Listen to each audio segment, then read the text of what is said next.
Здраво, деца! Слушнете го денешниот возбудлив расказ. Пешачењето до пазарот беше мачно.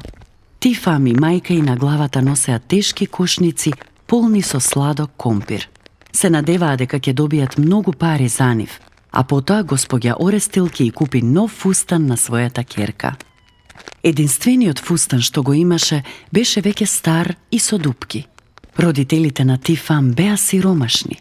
Татко и секогаш ги даваше најдобрите нешта како жртви на злите духови, а сепак никогаш не доби мир во срцето. Одеднаш Тифам помисли на Мери. Незината пријателка повеќе не носеше амаилии, затоа што сега беше христијанка. Конечно пристигнаа до пазарот. Таму имаше многу нешта. Свеж зеленчук, одличен граф. Пченка од новата жетва. Ефтино, кај мене се е ефтино.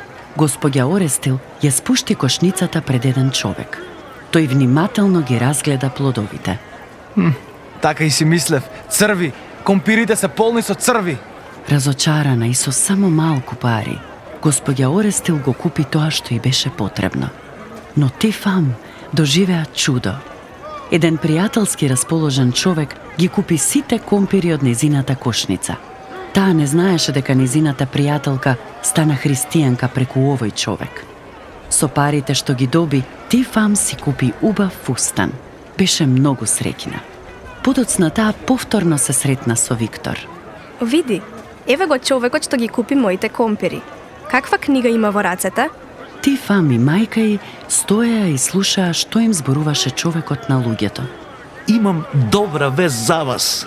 Бог ве сака и сака да ви даде мир во срцето, така што никогаш повторно не треба да се плашите.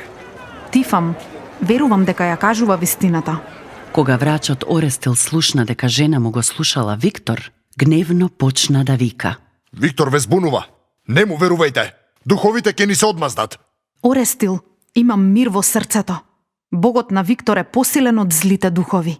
Тогаш Орестил го грабна новиот фустан на Тифам, го преобрази во кукла од партали и во неа забоде многу игли. Ова е Виктор. Мора да умре.